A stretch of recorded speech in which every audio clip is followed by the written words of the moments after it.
Hello, everyone. Welcome back to the channel.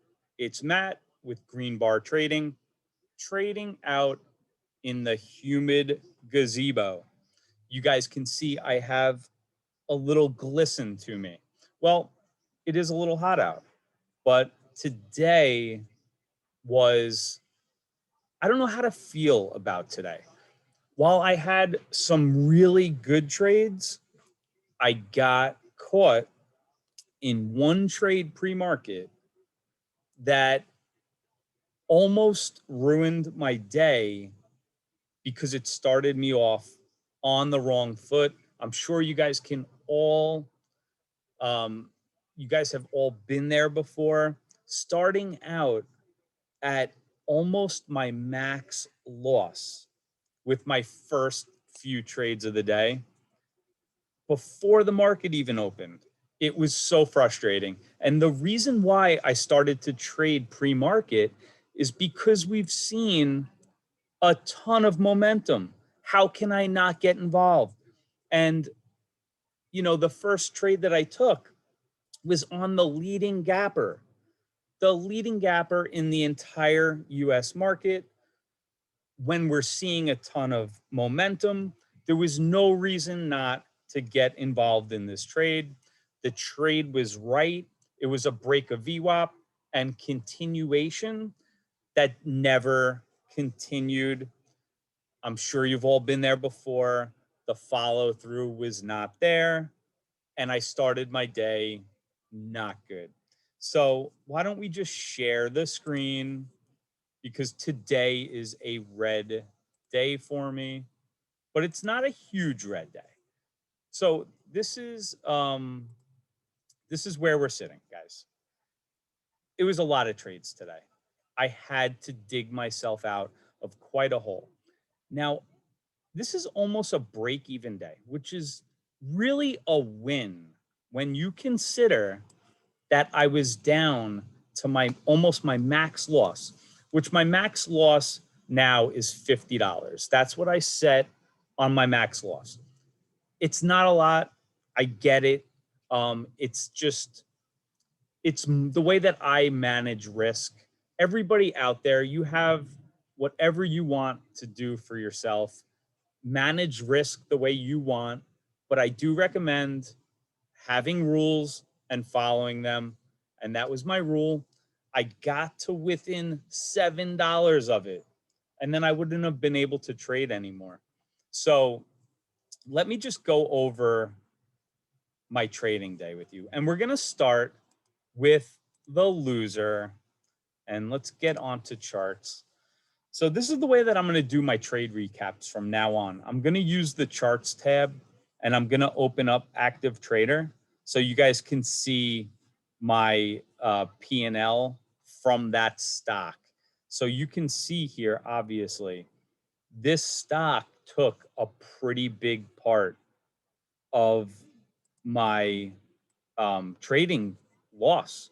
This was a pretty big part of it. And I'm going to dial in here and I'm going to show you exactly what happened. This is the leading gapper. It's got great news. I don't trade stocks. They could be gapping. I don't trade them unless they have a really good catalyst. Had a good catalyst, had a decent float. Everything was good about it. We did break below VWAP here, but we regained it so fast that when I saw this move from 461 all the way up to 508 in a 1 minute candle and a break of VWAP, I was going for the continuation. And this is the candle that I got involved in. All the way up here, I got involved in this candle at 496. All it did after I got in was go straight down, and I literally could not believe it. Um, just couldn't believe that the leading gapper in this hot market did that dump. And that is just painful to see. It happens. You take the L and you move on. There is nothing wrong with this trade. I am not mad that I took the trade. I will take the trade 10 times out of 10. That's how confident I am on that type of trade, on the leading gapper, breaking VWAP. It's just the way it is. Sometimes the trades don't work out, and you guys just have to understand that. So this trade didn't work out. It was a huge loser. It took up almost half of my risk that I put on for the day, which is 50.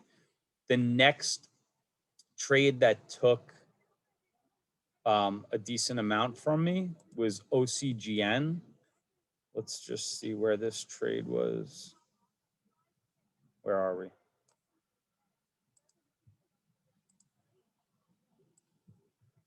Okay, so this is the other one. OCGN, again, had news come out at 7:30, ripped up. I waited for the pullback, did everything a good trader is supposed to do. What did I do? I took an $11 loss because there was, once again, no follow through. We're over VWAP. I got involved and we break VWAP. Once again, now I'm down almost $40 at this point, saying, what the heck are you doing? Just not good at all. So that was the start. Don't lock me out. My wife almost locked me out of the house going to pick up the kids. So anyway, getting back to it, I'm almost down now $40. What do? I get involved in American Airlines pre-market. Like, you want to talk over trading. What in the world am I doing trading American Airlines pre-market? Just, I don't know, grasping at straws here. So this was another loser. So now with this trade here, this was $4 and this trade was $5. So $9. I am now down about $47 at this point. If I'm doing the math correctly, between 44 and 47, I'm almost at my max loss. And that is when the day turns around. So what do? I map out a nice trade plan with Citibank. And this gets me back with not back totally, obviously not back all the way, but this gets me back almost half of my loss, which is great to see. And I made a video on this. This is a very good way to make quick money. And I had to pull out my best to try to get back here. And that's what I did. I made a video on this, so I'm not going to go over this one as much. I'll put that on for tomorrow. So we got that back there. And then I traded the SPY with shares.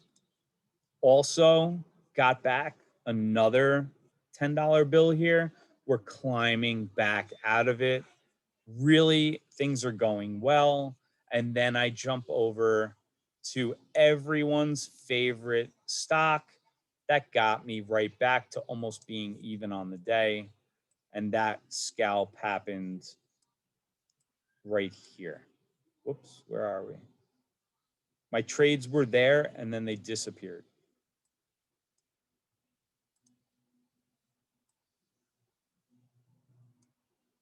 This trade right here brought me right back in the game.